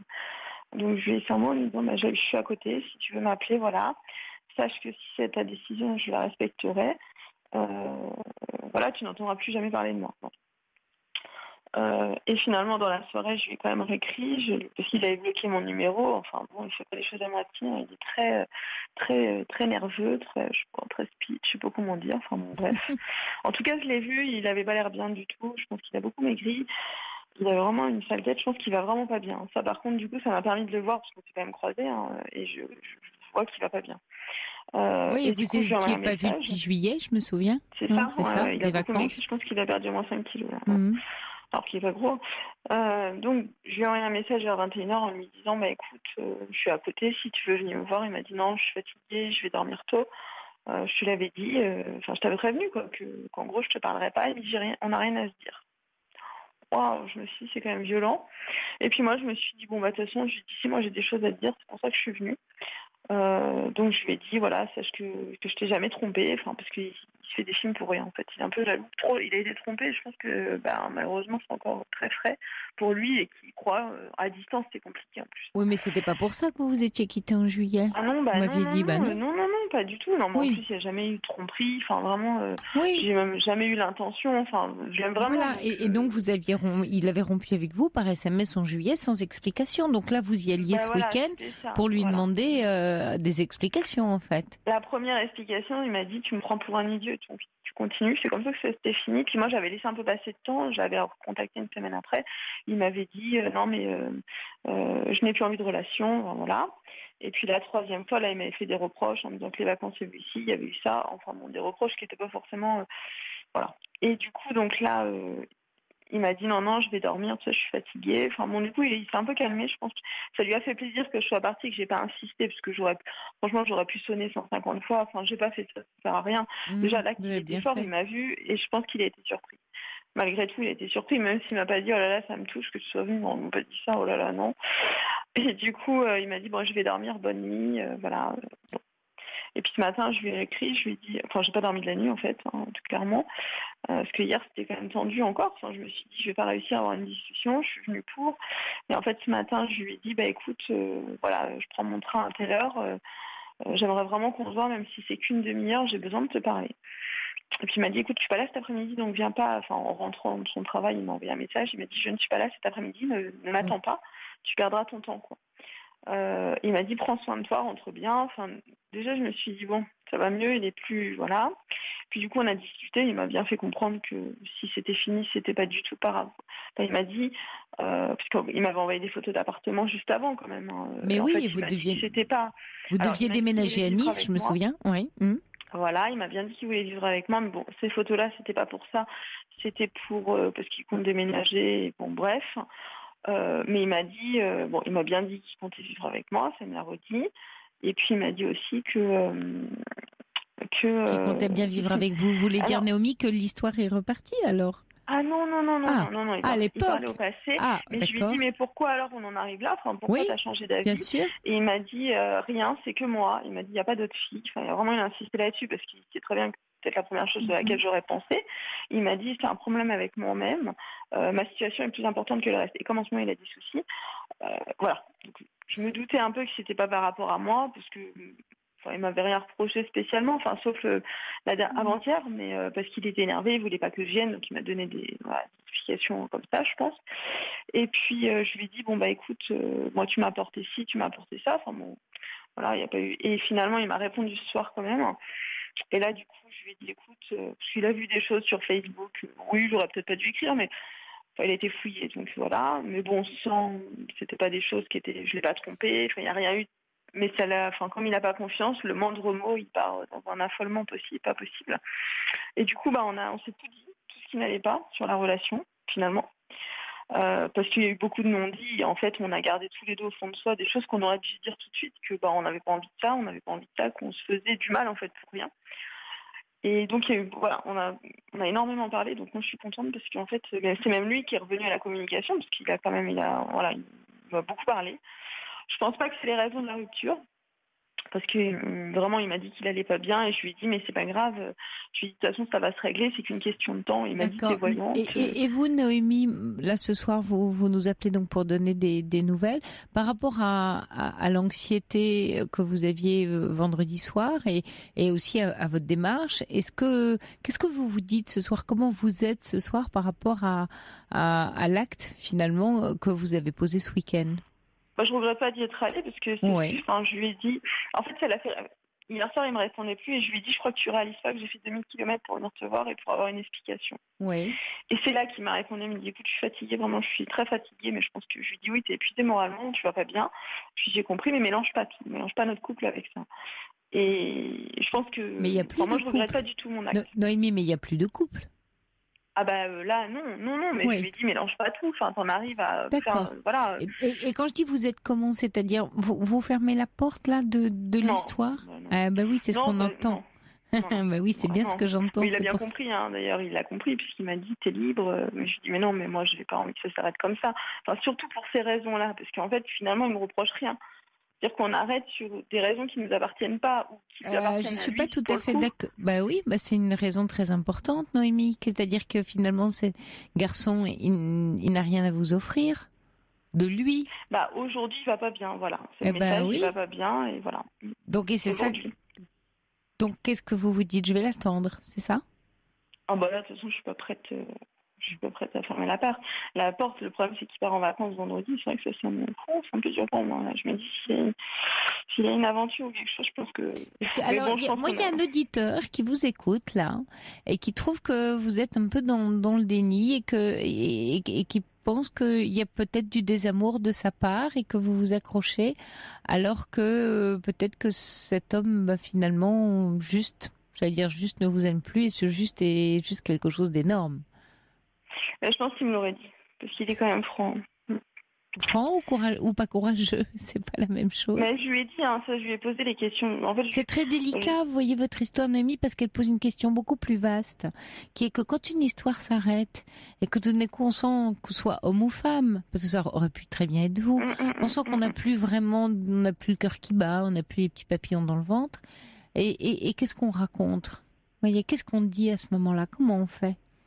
Mais je lui ai posé la question. D'ailleurs, je lui ai posé la question parce que je lui ai dit, mais en fait, déjà, l'histoire de l'appartement, tu pensais pas, tu n'étais pas sincère. Je lui ai dit. Et il m'a dit... alors, il répond toujours en réponse détournée, puisqu'il ne parle jamais de sentiments.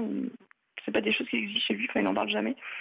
Il va me donner des actes. On a fait beaucoup de choses ensemble, mais il m'avait toujours dit, je parle jamais de mes sentiments, mais je fais que des actes. Et c'est vrai. C'est vrai, alors ça fait 8 mois qu'on se connaît quand même, bientôt 8 mois. Et du coup, donc quand je lui ai dit ça, et quand je lui ai dit, mais en fait, je lui ai dit, mais tu tiens pas à moi en fait pour faire ça. Et il m'a dit, ma situation aujourd'hui est plus importante que le reste. Il botte en touche. Ça s'appelle il botte en touche, Noémie. Il me répond pas vraiment. Ouais. Oui, il y a Emma qui dit, il y a 2 ans, mon ex m'a quitté sans me dire pourquoi. Il n'allait pas bien non plus. J'attends toujours son retour, dit Emma. Voilà. Non, mais je pense que j'attendrai pas 2 ans quand même. Mais moi, du coup, ça m'a fait du bien d'y aller. Oui, ça, je comprends. Après, et ça, c'est important.